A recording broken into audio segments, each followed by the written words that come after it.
அபுதாபியில் வெறும் 50 லட்சத்தில் வீடு.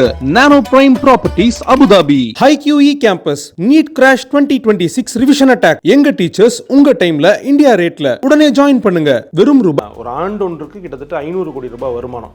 அந்த வருமானத்தை விட்டுட்டு ஒருத்தர் வராரு அப்படின்னா அது வந்து மிகப்பெரிய விஷயம். எம்ஜிஆர் அவர்களுக்கு பிறகாக இவர் தான் அப்படி வராரு அப்படின்னு புகழாரத்தோட பேசியிருந்தாரு. அது வந்து நிதர்சனமா நீங்கள் எப்படி பார்க்குறீங்க? 500 கோடியை விட்டுட்டு வராரு அப்படின்னா அது யாருக்கு நட்டம்? மக்களுக்கு நட்டமா, ஃபேன்ஸுக்கு நட்டமா, இல்லை வந்து ப்ரொடியூசருக்கு நட்டமா? யாருக்குமே நட்டம் கிடையாது. விஜய்க்கு மட்டும்தான் நட்டம். சரி, இவர் வந்து இப்போ விட்டுட்டு வராரு, இதுக்கு முன்னாடி சம்பாரித்த பணத்தை எல்லாத்தையும் பொது சேவைக்கு செலவு பண்ணாரா? ஒரு ரசிகர் மன்றத்தை தவறாக வழி நடத்துகிற, ரசிகர் மன்றத்துக்கு எதுவுமே செய்யாத ஒரு கட்சி கூட்டத்தை வச்சுக்கு நான் விட்டு வரேன்னா எனக்கு தெரிஞ்சு இன்னொரு டீட்டெயிலாம் வருது. இந்த எலெக்ஷன் முடிஞ்சதுக்கப்புறம் மறுபடியும் சினிமாவுக்கு தான் போக போகிறாரு அப்படின்ற மாதிரிலாம் நியூஸ் வருது. இன்றைக்கி விஜயே பாஜகன்ற பேர் அவர் வாயால் உச்சரிக்கலை. ஒன்று கொள்கை எதிரியாரு அப்படின்னு கேட்குறாரு, ரிப்பீட்டு மறுபடியும் யார்? ஏன் நீங்கள் சொல்கிறதுல என்ன உங்களுக்கு குறைச்சல்? அதில் ஓப்பனாகவே சொல்லிட்டாங்க, நாங்கள் ஆட்சியில் இல்லாதவங்களை எதிர்க்கவே மாட்டோம். புது வார்த்தையை கண்டுபிடிச்சு சொல்கிறாரு. பாஜகவுக்கும் தமிழ்நாட்டுக்கும் சம்மந்தம் இல்லையா? எவ்வளோ ஆபத்தான வார்த்தை. இந்த திருப்பரங்குன்றத்தையே சூறையாட பார்த்தது யாரு? பிரச்சனையும் திமுகவும் வந்து ஃபெவிகால் போட்டு ஓட்டுனது மாதிரி ரெண்டு ஒன்னோட ஒன்று வந்துக்கிட்டே இருக்கும் அப்படின்னு இன்னொரு விமர்சனத்தை வைக்கிறாரு. அடுக்கடுக்கான விமர்சனங்கள் ரொம்ப ஹார்ஷாக வருது. நீங்கள் வந்து வள்ளுவர் கோட்டத்துக்கு காட்டுற அக்கறையை ஏன் இங்கே காட்ட மாட்டீங்க அப்படின்னு ஒன்று. ஏன் இது எவ்வளோ பெரிய ஆபத்தான கருத்து. வள்ளுவருடைய புகழை கொண்டு போய் சேர்க்கக்கூடாதா? வள்ளுவர் கோட்டத்தினுடைய அந்த தேர் இருக்கும், எரியுது உள்ள. தீய சக்தி தீய சக்தி தீய சக்தின்னு எரியுதுல, அது தீய சக்தியில் பராசக்தி பராசக்தி பராசக்தி. அந்த கோவம், ஐயோ ஜனநாயகன் படத்தை சாப்பிட்டுருமே பராசக்தி, அந்த கோவம். 50க்கும் மேற்பட்ட உலக நாடுகளில் 100 கோடிக்கும் அதிகமான ஆகாயம் தமிழ் பார்வையாளர்களுக்கு பேரன்பும் திருநன்றியும். ஆகாயம் நேயர்களுக்கு வணக்கம். தாவேகா தலைவர் விஜய் அவர்கள் வந்து ஈரோட்டில் பேசி முடிச்சிருக்காரு. பல்வேறு விஷயங்கள் அவரும் கட்சி சார்ந்தவங்களும் வந்து பேசியிருக்கிறாங்க. அதெல்லாம் வந்து சமூக வலைதளத்தில் மிகப்பெரும் பேசு பொருளாக போயிட்டு இருக்குது. அது குறித்து நம்ம விரிவாக பேச போகிறோம். நம்ம கூட பத்திரிகையாளர் திரு சேகுவார் அவர்கள் இருக்காங்க. வணக்கம். வணக்கம் ப்ரோ. உடம்பு பரவாயில்லையா உங்களுக்கு? பரவாயில்ல ப்ரோ. ஓகே. இப்போ ஈரோட்டில் வந்து திரு விஜய் அவர்கள் பேசின பேச்சை பார்த்துருப்பீங்கன்னு நினைக்கிறேன். அதுக்கு முன்னாடி அவங்களுடைய நிர்வாகிகள் பேசினதுலேருந்து ஆரம்பிக்கலாம். திரு செங்கோட்டையன் அவர்கள் வந்து சொல்லும்போது என்ன சொன்னார்னா, ஒரு ஆண்டு ஒன்றுக்கு கிட்டத்தட்ட 500 கோடி ரூபாய் வருமானம்.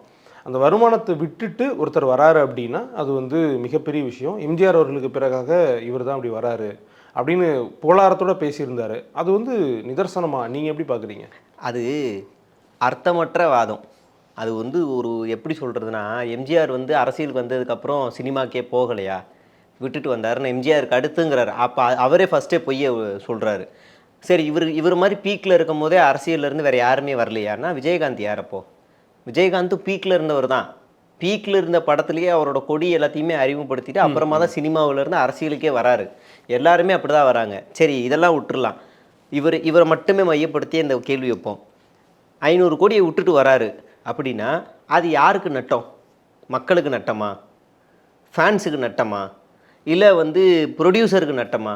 யாருக்குமே நட்டம் கிடையாது. விஜய்க்கு மட்டும்தான் நட்டம். விஜய்க்கு அவ்வளோதான்.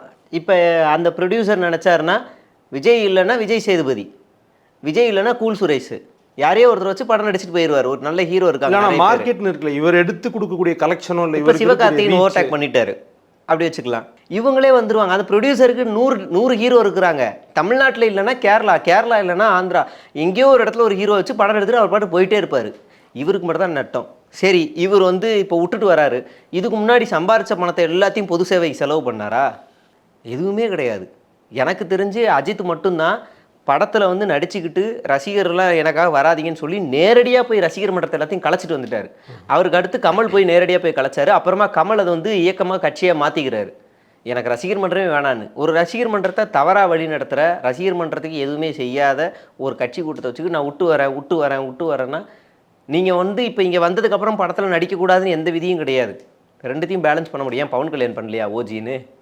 பண்ணிட்டு தான் இருக்காரு. டெப்புட்டி சிஎம்மாக இருந்தே நடிக்கிறார்ல. ஏன் நம்ம பிரதமர் மோடி பண்ணலையா?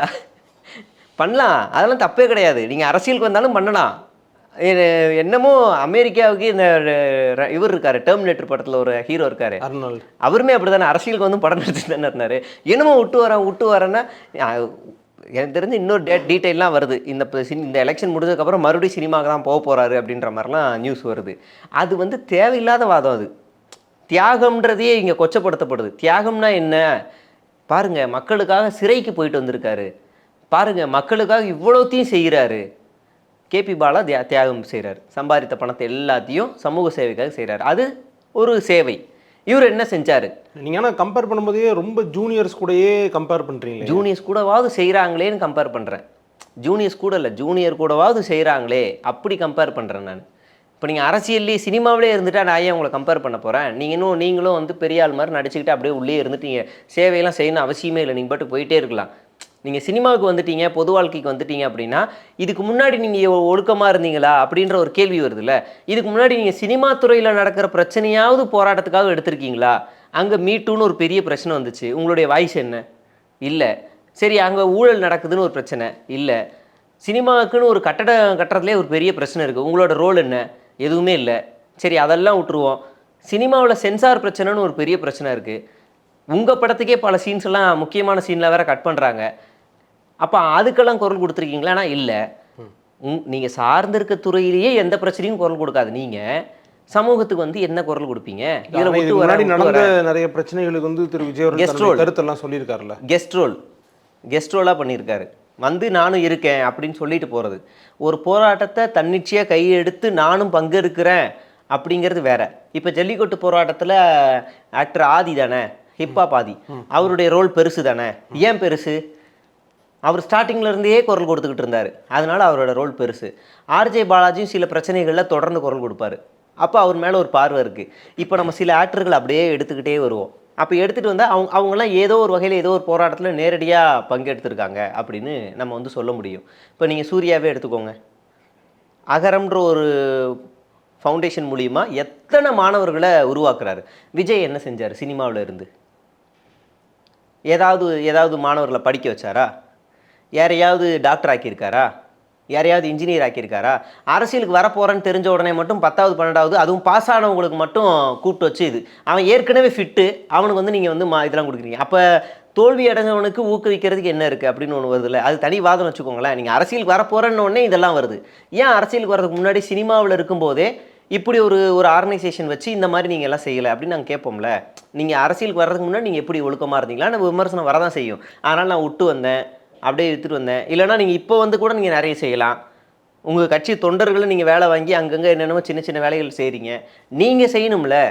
நான் அவங்கள நம்பி இந்த கட்சியை பார்ப்பேனா, இல்லை நீங்கள் ஐகானோட ஃபேஸாக உங்களை பார்ப்பேனா? ரெண்டுத்துக்கு வித்தியாசம் இருக்குல்ல. அப்போ நீங்கள் என்ன எதுக்குன்னு அப்போ செங்கோட்டையனுக்கு இதான் பதில் கொடுக்கணும். நம்ம விஜய் அவர்கள் பேசினதை குறித்து நம்ம பேசுவோம். அதுக்கு முன்னாடி வந்து இன்னொரு விஷயத்தை நான் மேற்கொள் காட்டணும்னு நினைக்கிறேன். என்ன அப்படின்னா, தொடர்ந்து பாஜகவை பற்றி தாவேக்கா பேசலை, விஜய் வந்து பேசலை அப்படின்ற குற்றச்சாட்டு இருக்குது. அவருக்கு முன்னதாக பேசிய திரு அருண்ராஜ் அவர்கள் வந்து சொல்லும்போது சொன்னார், இந்த Mahatma Gandhi national rural employment guarantee scheme இருக்குது, அதை பேர் மாற்றுறாங்க, அது குறிப்பாக வந்து வேறு மொழியில் அதோடைய பேரை வந்து ஃபிக்ஸ் பண்ணியிருக்காங்க, அது தப்பு, அந்த மாதிரி பண்ணக்கூடாது, இந்தியா எல்லாருக்குமான நிலம் அப்படின்னு அவரும் சொன்னாரா? இல்லை, அதை வந்து எதிர்த்து தானே அவர் பேசுகிறாரு. அதாவது அருண்ராஜோட மதிப்பு எவ்வளோ அப்படின்னா, அந்த கட்சிக்கும் அவருக்கும் தூரம், மதிப்பே கிடையாது. இப்போ நேற்று கூட ஒரு பத்திரிகையாளர் கேட்குறாங்க, ஏங்க நாளைக்கு விஜய் எந்த வழியாக வராரு, எப்படி வராரு எனக்கே தெரியாது, அவ்வளோதான் அவரோடது. அதே மாதிரி அனைத்து கட்சி கூட்டம் போட்டால் நான் போய் கலந்துக்குவேன்னு ஒரு நாள் சொல்கிறாரு, 2 நாளில் டக்குன்னு மைண்டில் என்ன யோசிச்சாருன்னு தெரியல, போகிறதில்ல. ட்விட்டரில் பாஜகவை எதிர்த்து பேசுவார், ஆன் ஸ்க்ரீனில் பாஜகவை பேச மாட்டார். இப்போ இந்த திட்டத்துக்கு இவ்வளோ பேசுகிறவர், இப்போ இந்த ஒரு மாதத்தில் பாஜகவை எதிர்த்து எவ்வளோ பிரச்சனைகள் எவ்வளோ வந்துச்சு, ஏன் பேசலை? சரி, அப்போ இன்னொன்று வைங்க, நீங்கள் அருண்ராஜை மட்டுமே மையப்படுத்தியே பாஜகவுக்கு பதில் கொடுப்பாங்க. இல்லை, அவருடைய கருத்தா கட்சியின் கருத்தா அப்படி எஸ்கேப் ஆயிடுவாங்க கேட்டால். இப்போ ஆதவர்ஜனா வந்து சொன்னாக்கா, ஆதவர்ஜனா நிதானம் இல்லாமல் பேசினாருன்னு லைலாமணி சொல்லுவார். அந்த மாதிரி இவர் ஏதாவது ஒன்று சொல்லிட்டாருன்னா எஸ்கேப் ஆயிடுவாங்க. இவர் மட்டும் தான் பாஜக பிரதிபலிக்கிறார், கட்சி மேடையில பேசுறாரு, சோ கட்சி நிலைப்பாடு தான பிரதிபலிக்கிறார். அதுதான் பெரிய ஆபத்தே. இப்போ வந்து என்னன்னா, இவங்க வந்து எது கட்சி நிலைப்பாடுனே தெரியாத அளவுக்கு தான் நமக்கு பிரச்சனை. ஆதவர்ஜனா பேச்சை லைலாமணி ஏற்றுக்க மாட்டாரு. லைலாமணி எங்களுடைய கொள்கை தலைவர் அண்ணான்னு சொல்றாரு. நான் ஒரு டிபேட் ஷோவில் உட்கார்றேன், இந்த பக்கம் ஒரு பேச்சாளர், டிவிக்கு பேச்சாளர் வராரு, அண்ணா எங்கள் கொள்கை தலைவர் இல்லை வழிகாட்டிங்கிறாரு. இப்போ இவங்களுக்குள்ளே முரண்பாடு இருக்கு, கொள்கையிலே இவங்களுக்குள்ளே முரண்பாடு இருக்கு. இவங்க கட்சி தொண்டர் இலவசம் வேண்டாங்கிறாங்க, கேட்டால் அது ஒரு புரிதல் இல்லாமல் பேசுகிறாங்க, இலவசம் இல்லை அப்படின்னு இவர் ஒரு புது விளக்கம் கொடுக்குறாரு விஜய் இன்னைக்கு. இப்போ இன்னொன்று என்னென்னா, இந்த பாஜக எதிர்ப்புன்னு இருக்குல்ல, அது யார் எதிர்ப்புன்னு இருக்கணும்? தலைமை எதிர்ப்பில் முக்கியமான ஒரு பெரிய எதிர்ப்பாக இருக்கணும். இன்றைக்கி விஜயே பாஜகன்ற பேர் அவர் வாயால் உச்சரிக்கலை. ஒன்று கொள்கை எதிரி யார் அப்படின்னு கேட்குறாரு, ரிப்பீட்டு மறுபடியாரு. ஏன் நீங்கள் சொல்கிறல என்ன உங்களுக்கு குறைச்சல்? அதில் ஓப்பனாகவே சொல்லிட்டாங்க, நாங்கள் ஆட்சியில் இல்லாதவங்களை எதிர்க்கவே மாட்டோம், எங்கள் எதிரி என்னன்னு கிளியராக தெரியும். அப்புறம் என்ன வெங்காயத்துக்கு பாண்டிச்சேரியில் போய் திமுகவை நம்பாதீங்க நீங்கள். இல்லை, ஆனால் அந்த யார் நம்மளுடைய கொள்கை எதிரின்னு அவர் கேட்குறாருல, அது வந்து போதுமானதா இல்லையா? இல்லை, விஜய் சொல்லணும்ல, விஜய் தானே சொல்லணும், ஆதவர்ஜனா சொல்லணும், நீங்கள் சொன்ன மாதிரி அவரும் கட்சி பிரதிபலி அப்படி சொல்லணும். மற்ற யாருமே அந்த பேரே சொல்லலை. நீங்கள் வந்து ஓப்பனாக திமுகன்னு சொல்கிறீங்க, ஸ்டாலின்னு சொல்கிறீங்க, உதயநிதின்னு சொல்கிறீங்க, எல்லா பேரும் சொல்கிறீங்க. நல்ல விஷயந்தான், எதிர்க்கணும், வரவேற்கிற விமர்சனங்கள் நல்லது தான். ஆனால் அது சமமான விமர்சனம்னு ஒன்று இருக்கும்ல. பாஜக இங்கே ரோல்லே இல்லை, பாஜக ஃபீல்ட் அவுட்டு, சம்பந்தமே இல்லாதவங்களை எதிர்க்கிறன்னு ஒரு வார்த்தை, ஒரு புது வார்த்தையை கண்டுபிடிச்சு சொல்கிறாரு. பாஜகவுக்கும் தமிழ்நாட்டுக்கும் சம்மந்தம் இல்லையா? எவ்வளோ ஆபத்தான வார்த்தை. இந்த திருப்பரங்குன்றத்தையே சூறையாட பார்த்தது யார்? எவ்வளோ மோசமான வார்த்தை இது. இன்றைக்கி வந்து அதிமுகவில் முதுகு மேலே ஏறி உக்காந்துக்கிட்டு அதிமுகவில் 70 சீட்டு கேட்குது பாஜக, அந்த கட்சியை காலியாக போகுது. 70 சீட்டு கேட்டால் அப்போ பாஜக உள்ளே வர்றதுக்கு எவ்வளோ வேகமாக வேலை செய்கிறான். அப்போ நீங்கள் எதிர்க்கணுமா இல்லையா? நியாயம் தானே நான் கேட்குறது. அதுக்கு பதில் கொடுக்க மாட்டார். எஸ்ஐஆருக்கு பாஜக தானே காரணம், வரவேற்கிறாங்கல்ல, அப்போ கொள்கை எதிரி நீங்கள் எதிர்க்கணும்ல, அப்போ அவங்களையும் எதிர்க்க மாட்டேங்க. இந்த மாதிரி சினாரியோஸில் கூட திரு அருண்ராஜ் அவர்களுடைய ஸ்டேட்மெண்ட்டை நம்ம பார்ட்டி ஸ்டேட்மெண்ட்டை எடுத்துக்க முடியாதா? அருண்ராஜ் திருப்பரங்குன்றத்துக்கு என்ன சொன்னார்? எதுவுமே சொல்லலை. அவர் வந்து 2 பேரும் கபட நாடகம் ஆடுறாருன்னு சொன்னாங்க. அதிமுகவும் பாஜகவும் இந்த பக்கம் இருந்துக்கிட்டு, திமுக இந்த பக்கம் இருந்துட்டு திருப்பரங்குன்றத்தில் கபட நாடகம் ஆடுறாங்க. சரி, உங்களோட பாயிண்ட் ஆஃப் வியூ என்ன? 2 பேரும் நாடகமே ஆடட்டும், உங்களோட பாயிண்ட் ஆஃப் வியூ என்ன? விளக்கு அந்த இடத்துல தீபம் ஏற்றணுமா ஏற்றக்கூடாதா? அதை சொல்லுங்கள். அவங்க என்னமோ ஆடிட்டு போகிறாங்க, கபடி கூட ஆடிட்டு போகிறாங்க. உங்கள் பாயிண்ட் ஆஃப் வியூ என்ன? அதை சொல்லுங்கள் சார். அப்போ நீங்கள் அயோக்கியத்தனம் தானே பண்ணுறீங்க. எங்களுடைய ஸ்டாண்டு திருப்பரங்குன்றத்தில் இதுதான் அப்படின்னு ஓப்பனாக சொல்லிட்டு போங்க. சொல்லாமல் இருக்கிறது யாரோ ஒருத்தருக்கு துணை போகிறது தானே. அமைதியாக இருக்கிறது யாரோ ஒருத்தருக்கு துணை, அதுவும் ஆதிக்க பவர் அதிகமாக இருக்கிறவங்களுக்கு துணை போகிறது தானே அமைதியாக இருக்கிறது. இங்கே இப்போ இந்த திருப்பரங்குன்றத்தில் பவர் யாருக்கு அதிகமாக இருக்குது? நீதிபதி போட்ட தீர்ப்பு தான். அப்போ அதுக்கு நீங்கள் துணை போகிறீங்கன்னு தானே அர்த்தம். அப்போ நீங்கள் அப்படி தான் பார்க்க வேண்டியிருக்கு. இவங்க வந்து பாஜகவை எதிர்க்கிறதுக்கு ஒரு சாதாரண ஒரு ஃபேம் இல்லாத ஒரு நபரை வச்சு எதிர்க்கிறாங்க. இப்போ உதாரணத்துக்கு திடீர்னு நாளைக்கு புஷி ஆனந்த் வந்து பாஜகவை வன்மையாக கண்டிக்கிறேன் அப்படின்னா பெரிய வைரல் ஆகும். சீரியஸாக, ஏன்னா பொதுச் செயலாளர் என்னடா திடீர்னு அரசியல் பேசுகிறாரு, ஆனால் அவர் பேச விட மாட்டாங்க, பத்திரிகையாளர்கிட்ட கூட பேச விட மாட்டாங்க. சார் சமூக பிரச்சனையை பற்றி எதாவது பேசுங்கன்னா சமூகம்னா என்ன அப்படின்னு கேட்பார். அதுவும் எதுவும் பிரச்சனை ஆயிடுச்சா, சமூகம்னா என்ன ஆக்சிடெண்ட்டா அப்படின்னு கேட்பார். அப்படியான ஆள் அவர். அப்போ யாரை இவங்க ஹேண்டில் பண்ணி பாஜகவை எதிர்க்க வைக்கிறாங்கன்னு ஒன்று இருக்குல்ல, அதுதான் இன்றைக்கி வந்து இவங்க பண்ணிட்டு போன நாடகம். வேறு செங்கோட்டையன் வேறு என்ன பேசினாருன்னு நீங்கள் நினைக்கிறீங்க? இல்லை, இதுக்கப்புறம் வந்து இதுக்கு முன்னாடி பேசின பேச்சுக்கும் இப்போ இருக்கிற பேச்சுக்கும் நம்ம ஒப்பீட்டு அளவில் பார்க்கும்போது நேரம் அதிகமாக பேசியிருக்காருன்னு ரொம்ப காட்டமாக பேசியிருக்காரோ. ஏன்னா விஜய் ஏன்னா மண்டமல் இருக்க கொண்டைய மறைங்க அப்படிங்கிறாரு. அதுக்கப்புறம் வந்துட்டு பிரச்சனையும் திமுகவும் வந்து ஃபெவிகால் போட்டு ஓட்டுனது மாதிரி 2 ஒன்னோட ஒன்று வந்துக்கிட்டே இருக்கும் அப்படின்னு இன்னொரு விமர்சனத்தை வைக்கிறாரு. அடுக்கடுக்கான விமர்சனங்கள் ரொம்ப ஹார்ஷாக வருது. இப்போ நான் ஒன்று சொல்கிறேன், ஸ்டாலின் அவர் முதலமைச்சரை வந்து கொஞ்ச நாள் முன்னாடி என் கேரக்டரே புரிஞ்சுக்க மாட்டீங்க அப்படின்னு சொன்னார். அவர் யாரை சொன்னார்? அமித்ஷாவை சொல்கிறாரு. எதுக்கு சொல்கிறாரு? பீகார் தேர்தலை வச்சு சொல்கிறாரு. அடுத்து தமிழ்நாடு தான் அப்படின்னு அவர் வந்து சொல்கிறாங்க. அதுக்கு என் கேரக்டரே புரிஞ்சிக்க மாட்டீங்க, இது தமிழ்நாடு அப்படின்னு இவர் குறிப்பிடுறாரு. அமித்ஷாவை முதலமைச்சர் மு க ஸ்டாலின் சொன்னதுக்கு இவருக்கு என்ன கோவம்? அமித்ஷாவை திட்டினா இவருக்கு வலிக்குதா? அமித்ஷாக்கு ஏதாவது பிரச்சனைனா இவர் பொங்கி வருவாரா? எச்ராஜா கூட பொங்கி வரல. அந்த பாயிண்ட் எச்ராஜா போய் காப்பாற்றலான்னு ஓடும்போது விஜய் ஓவர்டேக் பண்ணி நீங்கள் இருங்க நான் வரேன் அப்படின்னு ஓவர்டேக் பண்ணி வந்து காப்பாற்றுறாரு. இது என்ன மாதிரி இருக்குது கேட்டால் அடுத்ததாக கொச்சையான ஒரு விவாதம். நீங்கள் வந்து வள்ளுவர் கோட்டத்துக்கு காட்டுற அக்கறையை ஏன் இங்கே காட்ட மாட்டீங்க அப்படின்னு ஒன்று. ஏன் இது எவ்வளோ பெரிய ஆபத்தான கருத்து. வள்ளுவருடைய புகழை கொண்டு போய் சேர்க்கக்கூடாதா? இல்லை, எதனால சொல்றாரு இந்த கருத்தை? பயம். அதில் 2 இருக்குது. ஒன்று என்னென்னா, இவங்களை வந்து அங்கே அறிவு திருவிழா நடந்திருக்கு, இங்கே அறிவான ஆட்களை இங்கே உருவாக்குறாங்க, கருத்தியில் அடிக்க முடியும், இங்கே எல்லாரையுமே இப்படி கொண்டு வராங்க. 2வது பராசக்தியோட பேருக்கு பின்னாடி என்ன இருக்குன்னா, வள்ளுவர் கோட்டத்தினுடைய அந்த தேர் இருக்கும், எரியுது உள்ள, தீய சக்தின்னு எரியுதுல, அது தீய சக்தியில் பராசக்தி. அந்த கோவம், ஐயோ ஜனநாயகன் படத்தை சாப்பிட்டுருமே பராசக்தி, அந்த கோவம். இல்லை, அரசியல் ஒரு பக்கம், சினிமா ஆஸ்பெக்ட். யாராவது ஒரு அரசியல்வாதி வள்ளுவரை எதிர்ப்பாரா? இன்னைக்கு பாஜக கூட வள்ளுவருக்கு காவி சாயம் போட்டு எப்படியாவது கொண்டாட நினைக்குது. வள்ளுவருக்கு காட்டுற அக்கறையை, வள்ளுவர் கோட்டத்துக்கு காட்டுற அக்கறையை இங்கே காட்டுங்கன்ற. நீங்கள் வேற எதுக்காவது சொல்லலாம். நீங்கள் அதுக்கு பண்ணீங்களே அவ்வளோ செலவு, இதுக்கு பண்ணுங்க. நீங்கள் இதுக்கு செலவு பண்ணீங்களே, இதுக்கு பண்ணுங்க. அப்படி சொன்னால் கூட நம்ம இது ஏற்றுக்கலாம். நீங்கள் மாநாடு நடத்துனீங்களே, அதுக்கு காட்டின செலவு கூட இதுக்கு காட்டியிருக்கலாமே, தேவையில்லாமல் அதுக்கு செலவு பண்ணீங்க, இது காட்டுங்க. அப்படி சொன்னால் கூட அந்த வாதத்தை ஏற்றுக்கலாம். வள்ளுவர் மேலே உங்களுக்கு என்ன அவ்வளோ காழ்ப்புணர்ச்சி? 10 திருக்குறள் இவர் விஜய் சொல்லுவாரா? புஷி சொல்லுவாரா? ஆதவர்ஜுனா சொல்லுவாரா? அவ்வளோதான். நம்ம எல்லாம் புஷியை சொல்லிகிட்டு இருக்கோம், அவருடைய ஸ்லாங்கை சொல்லிட்டு இருக்கோம். ஆதவர்ஜுனாலாம் தமிழில் தூய தமிழில் விளையாடுவார். துப்பளுக்கு துப்பலாய அப்படின்னுவார். அப்படியான ஆள் இன்றைக்கி இப்படி பேசிக்கிட்டு இருக்கிறாங்க.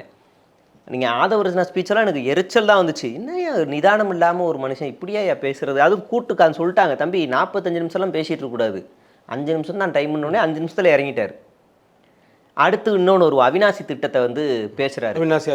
அவினாசி திட்டத்தில் திமுக எதுவுமே சொல்லலைங்கிறாரு. நான் ஒரு டேட்டா எடுத்து காட்டுறேன். 2021 முதலமைச்சர் மு.க. ஸ்டாலின் ஆட்சிக்கு வந்ததுக்கு அப்புறமா அத்திக்கடவு அவினாசி திட்டம் மாவட்டம் 3 மாவட்டத்துக்கு பயனடைகிற மாதிரி, கோவை, திருப்பூர், ஈரோடு. இது அணை இல்லை, ஆனால் தெளிவாக சொல்கிறேன், interlinking ground water recharge project. சரிங்களா?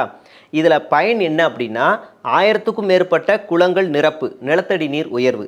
இதை பண்ணது யார் அப்படின்னா திமுக அரசாங்கம் தான். கிட்டத்தட்ட 1600 கோடி நிதி ஒதுக்கீடு செஞ்சுருக்கிறாங்க.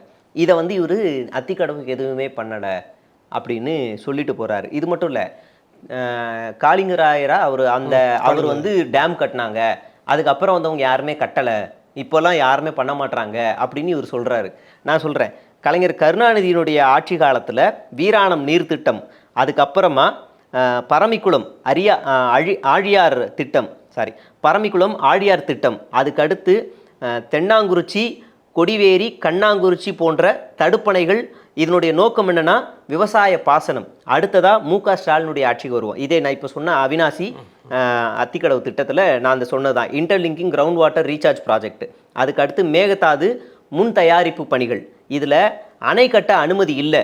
ஆனால் டிஎம்கே காலத்தில் என்ன பண்ணியிருக்காங்கன்னா டிபிஆர், அப்புறம் சட்ட போராட்டம், அரசியல் அழுத்தம், இது எல்லாமே திமுக காலகட்டத்தில் கொடுக்கப்பட்டிருக்கு. இப்போ முதலமைச்சர் மு.க. ஸ்டாலினுடைய ஆட்சி காலத்தில் கிருஷ்ணா நீர்த்திட்ட மேம்பாடு நோக்கம் என்ன? சென்னையினுடைய குடிநீர் ஒப்பந்த பாதிப்பு, நீர்வரத்து அதிகரிப்பு முயற்சிக்கு இதை கொடுத்துருக்குறாங்க. அப்புறமா புதிய செக் டேம்ஸ் அண்டு பேரேஜஸ் மாநிலம் முழுவதுமே. இதுக்கு என்ன செஞ்சுருக்காங்க அப்படின்னா 1000க்கும் மேற்பட்ட சிறிய தடுப்பணைகள், விவசாயம் ப்ளஸ் நிலத்தடி நீர் பாதுகாப்பு. இது எல்லாமே திமுக ஆட்சியில் பண்ணப்பட்டது. எதுவுமே பண்ணலை அப்படின்னு இவர் பொத்தாம் பொதுவாக நீர் வளங்களுக்கு இவங்க திமுக அரசாங்கம் பண்ணலை. இப்போ இதெல்லாம் யார் ஜென்சி கிட்ஸுக்கு தெரியுமா? தெரியாது. அப்போ யார் இப்போ யாரோ ஒரு ஃபேமில் இருக்க ஒரு ஆள் ஒரு அவதூறை பரப்புனா அதை நம்பிடுவாங்க. இந்த வேலையை இன்றைக்கி பண்ணிட்டு போயிருக்காரு. உங்களுடைய நேரத்துக்கும் கருத்துக்களுக்கு ரொம்ப நன்றி சார். நன்றி ப்ரோ. அபுதாபியில் வெறும் 50 லட்சத்தில் வீடு. Nano prime properties Abu Dhabi. HiQE campus NEET crash 2026 revision attack. எங்க டீச்சர்ஸ் உங்க டைம்ல இந்தியா ரேட்ல. உடனே ஜாயின் பண்ணுங்க. வெறும் ரூபாய்